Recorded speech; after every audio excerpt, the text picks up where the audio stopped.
Right then, welcome back to the Gibraltar Challenge here on Football Manager 20. And as you can see, our amazing run of form has continued since our last video.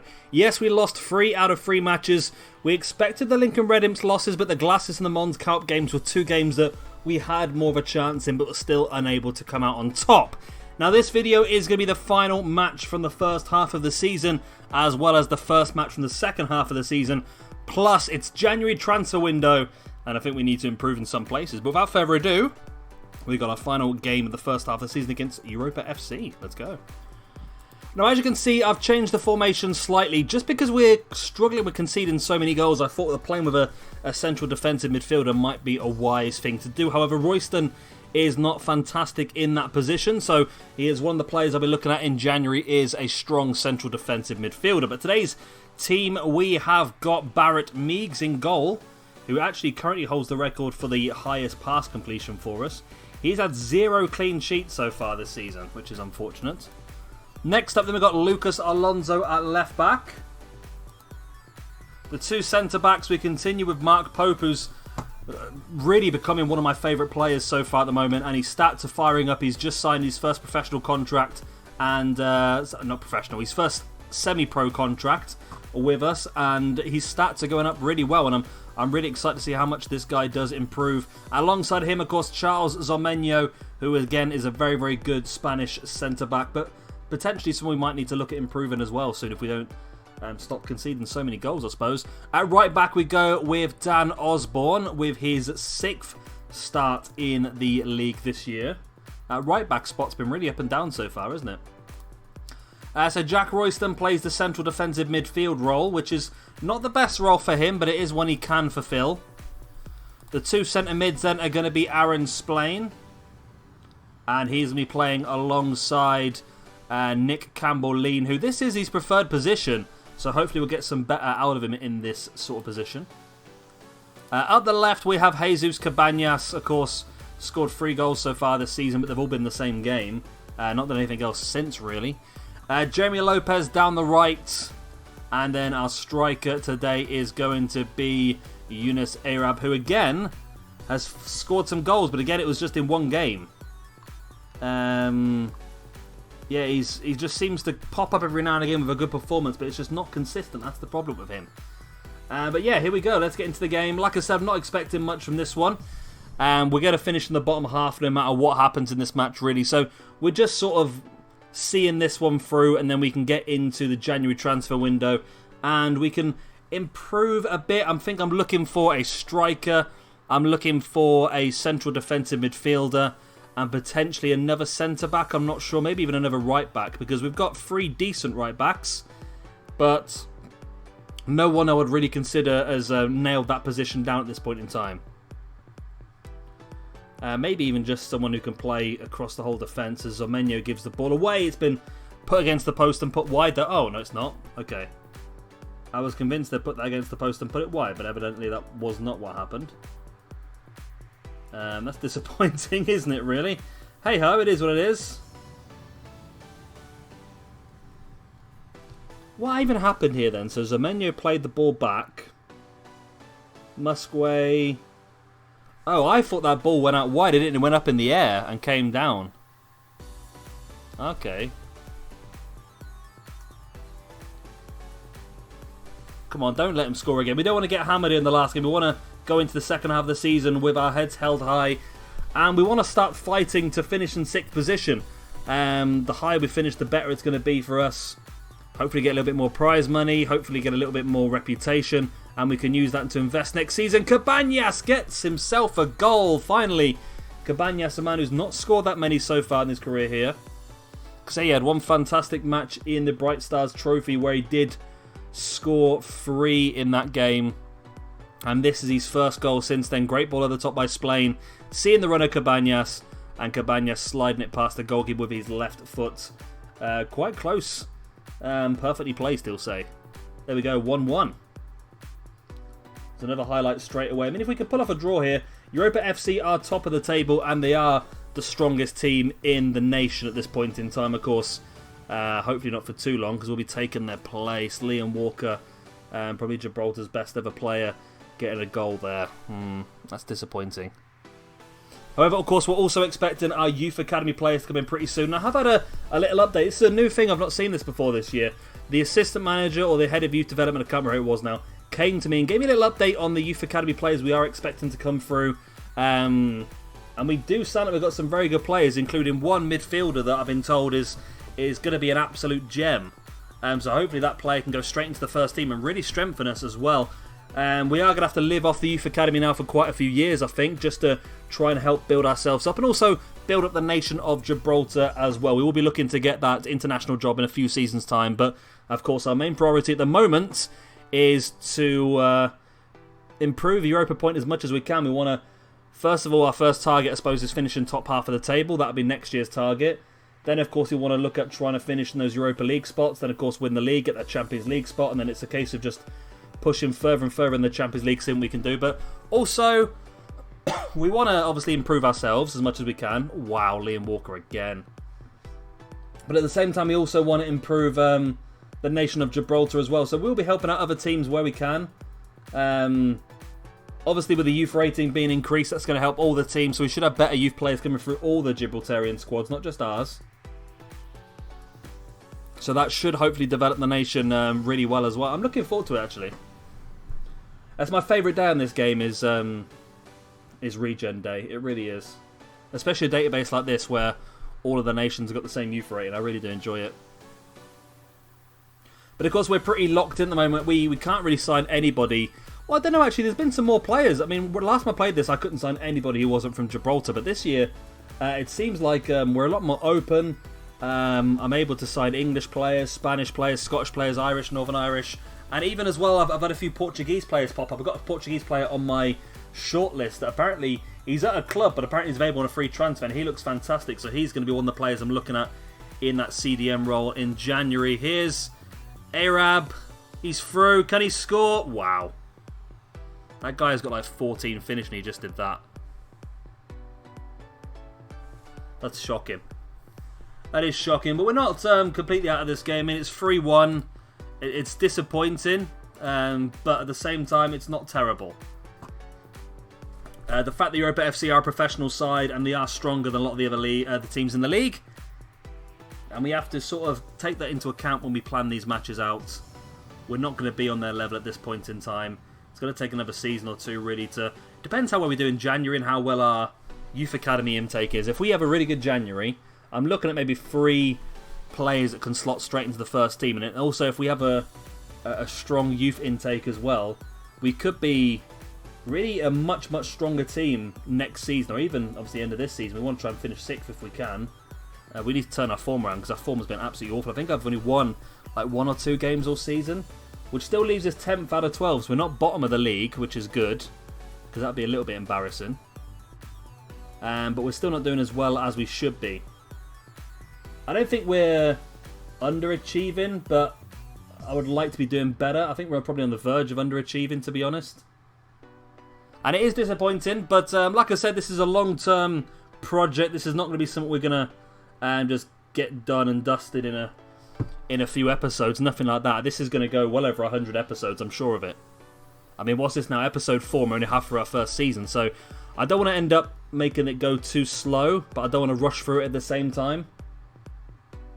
Does that make any sense? You know what I mean. Come on, Arab. He seems to be old Arab. I don't know how to pronounce his name, but I'm pronouncing it Arab. I don't know why. But he seems to be very shy. As soon as the cameras come on, he's just not a very good player anymore. I don't know what it is. Right, let's go for a couple of substitutions. Let's bring on the Japanese star that is Saka. Let's bring on Campoy Lopez. I think I'll leave it at that for now. I don't want to go too mad with the substitutions. But some of these players are playing for their future as well. Of course, there's a lot of contracts that do end at the end of the year. And if we do bring in some stronger players in January and we do have a strong youth intake, then so a lot of these players could be seeing the door. They really could. I mean, there's a lot of players we've never even used that are not youngsters either, so they would definitely be looking at the door. So it should be an interesting one. And obviously we want to try and develop players that can... I mean, Liam Walker, like I said, has been a fantastic player for Gibraltar. We want to try and develop players that are just a step ahead of him, don't we, really? As Campoy Lopez coming off the bench gets an injury, on comes Balev. for the final few moments. And it's a 3-1 loss. It's not terrible considering how much stronger Europa FC are than most of the teams in the league. A 3-1 loss is not the end of the world, to be honest with you. Campbell lean forward to Balev. Balev's actually impressed me. He doesn't have the best stats. Doesn't look that great, but every time he's been on the pitch, he seems to have done pretty good things for us. He must have some pretty good hidden stats, I would imagine. Saka now forward to Splain. Looking for that big ball over the top. He's going to find Cabanas, who got himself a goal today, of course. Cabanas plays it all the way back. It's going to come to Alonso. It does. Cabanas once again. Here's Royston. Splain. Back to Royston.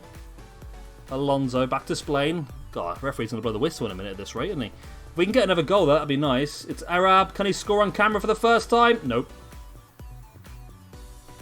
See, I think this is why we do need a stronger striker. I mean, having Arab as a backup is not a bad plan. Having him for the Gibraltar Cup or the Bright Stars Trophy is not a bad plan, but I don't think we can rely on him full term. And apart from him, we don't really have a full-time striker. We've got Tito de Torres, but he's not. He prefers to be up the left. Obviously, Campoy Lopez prefers to be up the right. So we just need to... I don't know, we sort of need to pick players up in the right position, I suppose. Yeah, I think a strong striker is as a must in the window, and a strong defensive midfielder, and then possibly another strong centre-back. I think that could be the way forward. But there we go, there's the full-time whistle.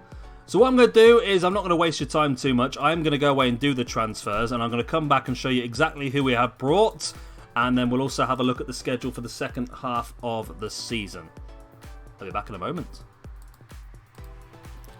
Right, so as you can see, we finished in the bottom half of the table. Not ideal whatsoever, but now we want to try and push and get as high as we can. Of course, we can't get any higher than 7th place now this season, but we have made some transfers. Now, I was only going to make a couple of transfers, however, we ended up letting quite a few players go in the end. So we've seen Stefan Balev lead to go to Basingstoke on a free transfer, just to remove him from the wage budget. We've seen Samir Omari going to Man 62. We've also seen Carl Macking going to Man 62 as well. They're obviously looking to try and strengthen up this time of the season as well. Jack Royston went to Tiverton for £2,000, which was good. We got a bit of money in for that. Anthony Moulds went to Lions on a free transfer as well. And then we saw Tom Johnson go to Glasses United. All these teams looking for backups by the looks of it. And with that, we've brought ourselves in 4 players. So first of all, we brought in a centre-back. We needed to improve our centre-back area. An English centre-back / left-back in Adam Curry. I'm very surprised he wanted... I've been very surprised of all these players, actually. There seems to... the Gibraltar nation seems to have really been given a boost over the last few years, because a lot of these players that... when the last time I played this, never would have looked at us twice, are now willing to come over here and play in our league. And Adam Curry looks like a fantastic asset for us to have. We've also got the striker Jose Recalde, who again looks very, very good. He's going to be a star player. He's actually come in, and he's come in as our key player apparently. So hopefully he's going to get us a lot of goals this season. Also, we have brought in the central midfielder / central defensive midfielder Cassano, who's actually come from Elche, which is quite a decent club. And again, he looks absolutely fantastic as well. I'm really stunned with some of these players we're picking up, to be honest with you. And all on like amateur contracts as well. And then finally, Claudio Almeida as well. That's the lad that we got from another club. But apparently, I don't know what his contract was there, but we didn't pay any compensation or anything, which was fantastic. And again, we brought him in as based on amateur contracts. We're not even paying any wages for some of these players. I don't quite know what's happening with this database, but I'm not going to moan. I'm going to take full advantage at this point in time. Either way, we've now strengthened our team quite a lot. And of course, we have that game now against Lynx. We play against all the teams in the bottom half now twice to try and finish as high as possible. So first of all then, we play off against Lynx, and hopefully all 4 of our new players are going to get debuts. Let's go. And here we go then. There is space for all 4 of our brand new signings to start this game today. They're not 100% fit, but I still think that the extra strength they're going to give us could really change this game. So we're going to stick with Barrett Meeks in goal. Of course, with Alonso at left back. We have Curry at centre back. I said they are on amateur contracts, but I might have to try and make that better because I don't want them to end up disappearing off. So I might have to put them into part-time contracts as soon as I can. Plus, they're probably trained better as well. Charles Zamenho sticks at centre back alongside Curry. We're going to see how this new partnership works.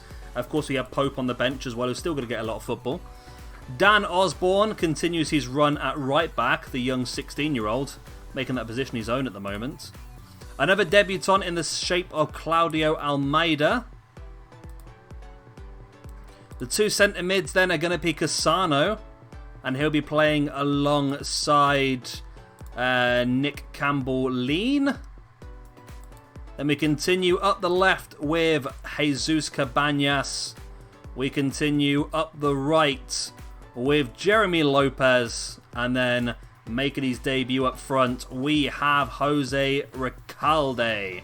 And hopefully these new players can be exactly what we need to really spark us into life. We've had a nice long break since the last game, so fitness is at a peak.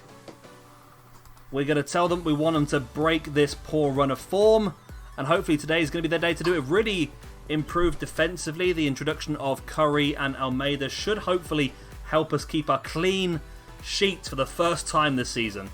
No clean sheets this season at all, which is shocking really, isn't it? So yeah, we really want to try and do that if we can. I mean, I'll take a 0-0 draw just to be able to keep a clean sheet, to be honest with you. But like I said, it's going to take a few games for the new players to really bed in, get used to playing with the players that we already have. And of course, like I said, fitness is not really superb at this point in time for those new players. But there's only one way to get the fitness, and that's playing the games, I suppose, isn't it? Curry, he's already been booked, but he does get the ball back there. A little bit of a worry. Don't want Curry getting himself in his debut. There's Almeida. That's what he needs to do, is just steal the ball in those situations and helping us turn defence into attack. Big ball over the top. It's been picked up by Baltel, but Cabanas has nicked it into Recalde, looking for his first goal. He'll really be desperate to get that first goal, get himself going. Oh, Valdivia. It's always Valdivia, isn't it? He's scored so many goals against us this season already, but that one is saved, and Zamenho gets it clear. I'm really looking forward now to getting our youth prospects through as well. I mean, I'm very happy what we've done so far in January, managing to clear away some of our dead wood. Managing to strengthen the team with 4 very, very good players as well. So it'll be interesting to see how the second half of the season does go for us. And like I said, when we get our youth prospects in, we could have another player that, who knows, could get himself straight into the first team. Curry heads it over the top. He's been very instrumental so far in this game, in his debut. However, he has been booked very early on, which is a bit of a worry.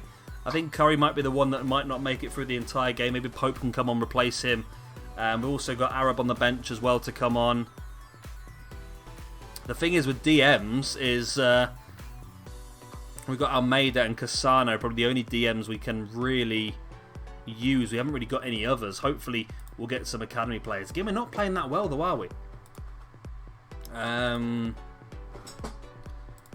Let's say I'm not happy with the performance. Let's fire them up, because it said encourage them, but to be honest, the other teams had 6 shots to R1, even though we've had more possession. We need to do something with the ball, don't we?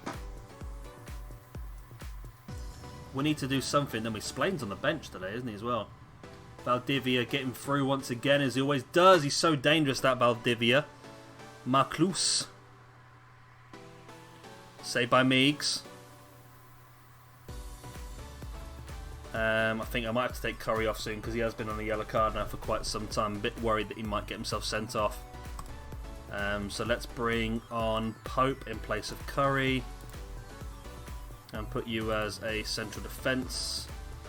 Anyone else I want to bring off? I mean, to say I've got no other options at centre. Oh, I suppose I could bring on Splain and drop Cassano back. Then again, you're actually the better. You've actually got better match fitness, haven't you? So let's bring on Splain instead of Cassano. So I don't want to push these players too hard. Only just joined our club. Don't want to tie them out too quickly. They're going to be very important members of the squad for us moving forward.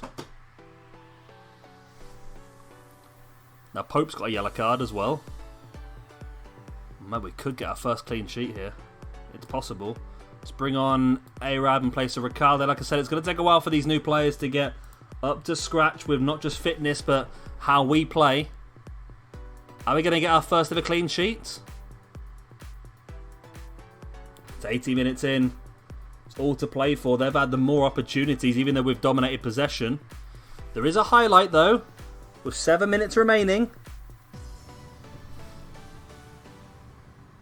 Come on, don't let Valdivia get it. Osborne with a clearance. Good lad, but it goes as far as Moran, who plays it back in. Valdivia's in. Valdivia saved by Meeks, but it felt like it was offside to me. I think it is offside, yeah. Valdivia is just always so dangerous, isn't he? Are we going to be able to pull this off? No, I'll take it. It's a bit boring of a game, isn't it, really? But I'll take it. It's our first clean sheet. It shows that the change in formation and the new players have definitely helped us out somewhat. It's not ideal, although they had 13 shots, 7 on target. We managed to survive and get a 0-0 draw. I mean, it's not too bad. Well, let's say unlucky. Try and motivate them. And there we go. So what I'm going to do is I'm going to go away once again. I'm going to continue playing games that well, it tell me actually does, doesn't it?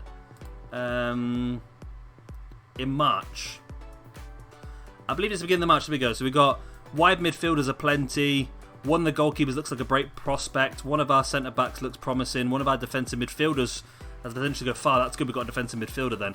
We have a top prospect in central midfield. We have a young Gibraltarian goalkeeper from Gibraltar who has caught the eye. We should be optimistic about this group. No wing-backs. Not a lot of attacking midfielders, and most of the strikers are not very good as well. So March it is then. So I'm going to keep playing. I'm going to play through probably the next 4 games, come back. Probably in these 2, we're going to come back. Maybe Magpies and College. I'm not sure, actually.